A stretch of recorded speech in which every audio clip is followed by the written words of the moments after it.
Hey there everyone, welcome to the series Connecting Ansys and SQL the Ironpython way. In this video, we will be connecting Ansys with PostgreSQL. In past two videos, we have seen SQL Server and MySQL. So this video we will focus on PostgreSQL. You can see I already have a PostgreSQL and this is my DB virtual.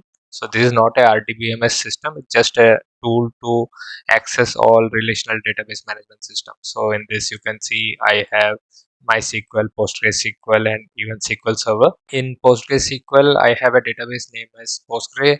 Under that, I have a schema, my schema, and there I have a new table. From Ansys, we will access this new table, and in that table, I have only one column, which is ID, and I have four rows. First, we will access these rows, we'll insert a row, and then we'll delete it. So, as you know, we cannot install any uh, Postgre library. So there is a way to import that assembly. So all you have to go is download the NuGet package for uh, PostgreSQL. So it's usually called as NPG SQL. From here, if you click on download, you will be able to download that file. And under this download, you will notice that you have few folders. Under that, you have to go to library. Uh, the version that I have tested is 2.2.0, that is working perfectly fine with Ansys, and then you can go to net 40 or net 45, both are working fine. So I will be using net 45, and under 45 you have this DLL file. So this is the DLL file that you will be using.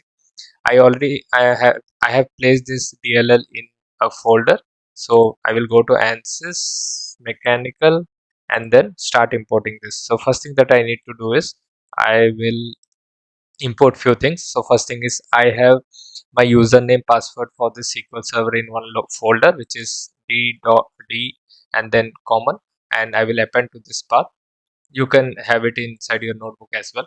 And then from that I have a Python file which is called as cred. From there I will import a dictionary which is cred. So these things are not required for you. You can directly put username is equal to this, password is equal to this, database name is equal to this. You can have it in your script, so it's not a problem. This is optional. I just don't want to show in this video. And then from CLR, as you have seen in the past, that CLR is the only module from which in Ironpython from which you can import all underlying .NET framework assemblies. So here I have uh, this file. So as I said, you just have to go to that folder, and here I am using 305. So this is also working fine. I think you can go ahead with 2.2.0 or 2.0.11 or 305. So this is also working fine. Then net 45 folder and this DLL file. So this becomes your uh, module. So this is your Python library module. So from here we will access everything. Now coming to basic inputs. So first I will show you all my server name, username, everything. So these are the things which I have in this cred file. It's a nested dictionary. It's not necessary that you need to keep it in separate file. You can have it here itself, like server name is equal to something, database name, username, password. And then this is most important thing. Now how do you know what kind of connection string is used for PostgreSQL? I have covered several times in the past. So this is the website connectionstrings.com. It has all kind of connection string, no matter what. Even for cloud based application you have all the connection string.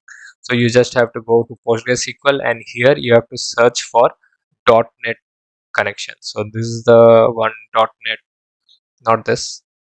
So yeah, NPSQL. So this is the library we are using, right? So here you have to pass server name. Port is by default. If your uh, server is located somewhere else, you can pass this port, database, user ID, password. So same thing, I have it here.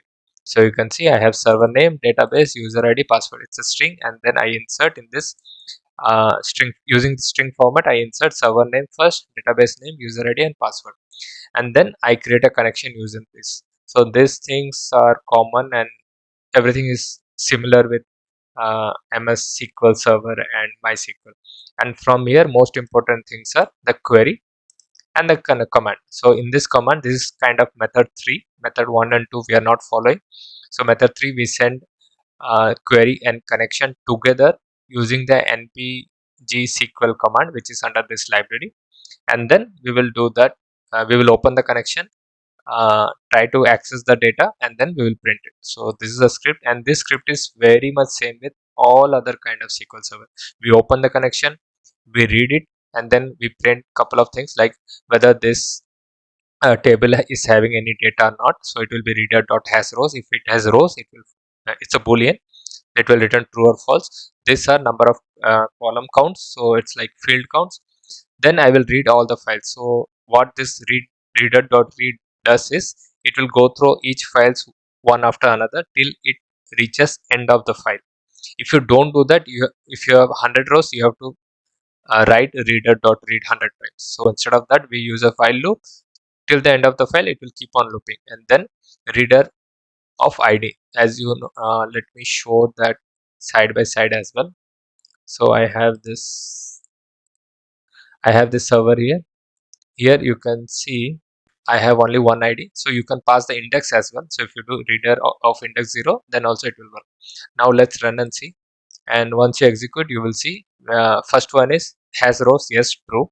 How many columns are there? One. And then all these four values.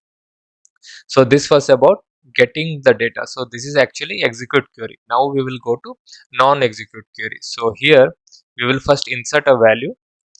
Since we have id 4, let's insert id 5. So which is insert into my schema dot table name, column name is id, and value will be 5. And then the same thing repeats again. So it will be, again we create a command, we send this non-query with connection, and instead of executing a query, now we are doing execute non-query. So since this is not returning anything, you don't have to catch that return. So once you run it, we see there is no error. You can go to this PostgreSQL and just refresh it. You will see fifth row is coming.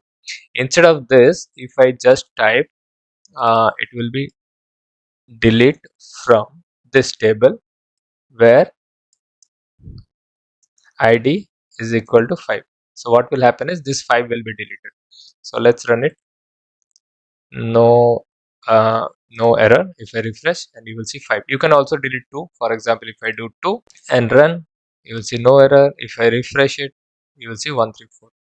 So this was all about connecting PostgreSQL, and I hope you have enjoyed this video and also the series. If this video is useful for you, please hit a thumbs up and subscribe to my channel. See you soon in next video.